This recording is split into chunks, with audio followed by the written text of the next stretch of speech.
गणेशाय नमः। अस्य श्रीरामरक्षास्तोत्रमन्त्रस्य बुधकौशिक ऋषिः श्रीसीतारामचन्द्रो देवता अनुष्टुप् छन्दः श्रीसीताशक्तिः श्रीरामचन्द्रप्रीत्यर्थे जपे विनियोगः। अथ ध्यानम्। ध्यायेदाजानुबाहु धृतशरधनुषं बद्धपद्मासनस्थं पीतं वासो वसानं नवकमलदलस्पर्धिनेत्रं प्रसन्नं वामाङ्गारूढसीता मुखकमलमिललोचनं नीरदाभं नानालङ्कारदीप्तं ददतमुरुजटामण्डनं रामचन्द्रम् इति ध्यानम्। चरितं रघुनाथस्य शतकोटिप्रविस्तरम् एकैकमक्षरं पुंसा महापातकनाशनं ध्यात्वा नीलोत्पलश्यामं रामं राजीवलोचनम् जानकी लक्ष्मणोपेतं जटामुकुटमण्डितं सासीतून धनुर्बाणं पाणिं नक्तं चरान्तकं स्वलीलया जगत्त्रातुम् आविर्भूतं मजं विभुं राम रक्षा पठेत् प्राज्ञ पापग्नि सर्वकामदा शिरो मे राघव पातु भालं दशरथात्मज कौसल्येयो दृशो पातु विश्वामित्र प्रिय श्रुति घ्राणं पातु मखत्राता मुखं सौमित्रिवत्सल जिह्वा विद्यानिधि पातु कंठं भरतवन्दित स्कन्धो दिव्यायुध पातु भुजो भग्नेश कार्मुक करो सीतापति पातु हृदयं जामदग्निजित् मध्यं पातु खरध्वंसी नाभिं जाम्बवदाश्रय सुग्रीवेश कटी पातु शक्तिनी हनुमत्प्रभु पुरूरगुत्तम पातु रक्षक कुलविनाशकृत् जानुनी सेतकृत् पातु जङ्घे दशमुखान्तक पादो विभीषण श्रीद पातु रामोऽखिलो वपु एतां रामबलोपेतां रक्षामि यः सुकृती पठे सचिरायु सुखी पुत्री विजयी विनयी भवेत् पाताल भूतल व्योमचारिणं छद्मचारिणं न द्रष्टमपि शक्तास्ते रक्षितं रामनामभिः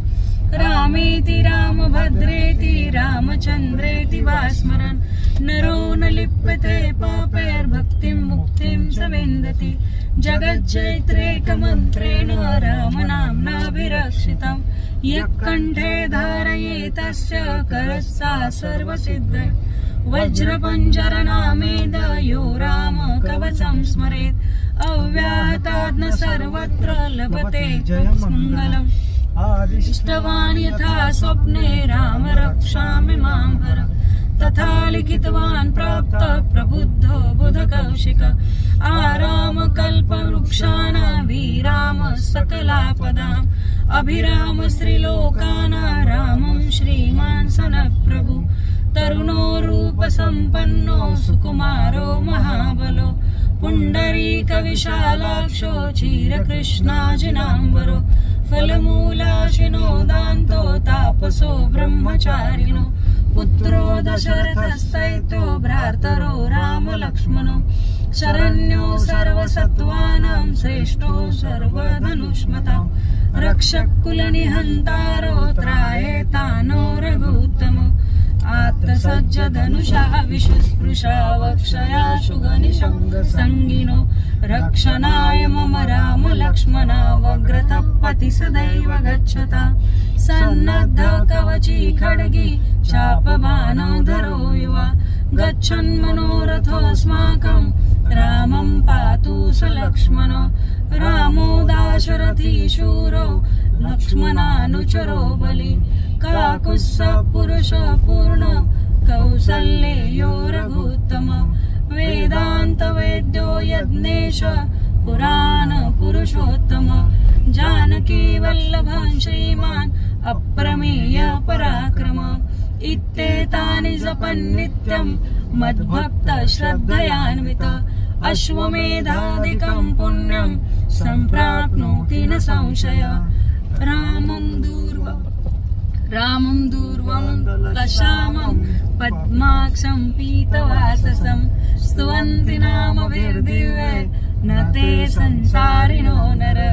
राम लक्ष्मण पूर्वजं रघुवरं सीतापतिं सुन्दरं काकुत्स्थं करुणानवं गुणनिधिं प्रप्रियं धार्मिकं राजेन्द्रं सत्यसङ्गं दशरथतनयं श्यामलं शान्तमूर्तिं वन्दे लोकाभिरामं रघुकुलतिलकं राघवं रावणहरिं रामाय रामभद्राय रामचन्द्राय वेदसे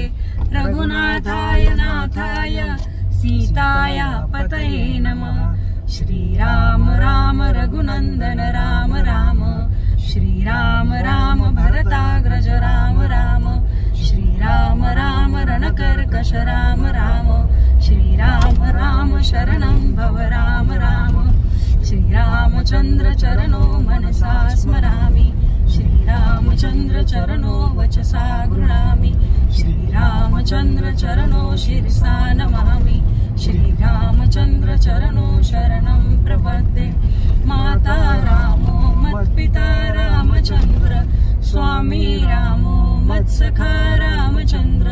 सर्वस्वं मे रामचन्द्रो दयालुर् नान्यं जाने नैव जाने न जाने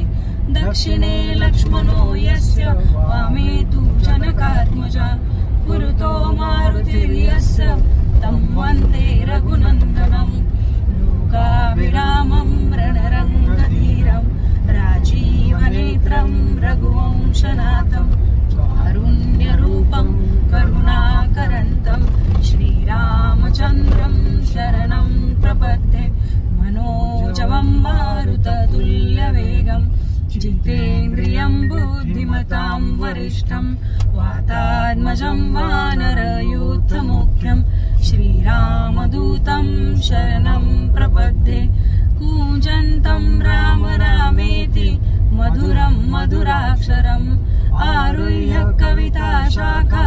वन्दे वाल्मीकिकोकिलम् आपदामपहर्तारं दातारं सर्वसम्पदां लोकाभिरामं श्रीरामं भूयो भूयो नमाम्यहम्। भर्जनं भवबीजानां वर्जनं सुखसम्पदां तर्जनं नवभूतानां राम रामेति गर्जनं रामो राजमणि सदा विजयते रामं रमेशं भजे रामेणाभिहता निशाचरचमु रामाय तस्मै नमः। रामान्नास्ति परायणं परतरं रामः सदा सोऽस्म्यहं रामे चित्तलयः सदा भवतु मे भो राम मां उद्धर। राम रामेति रामेति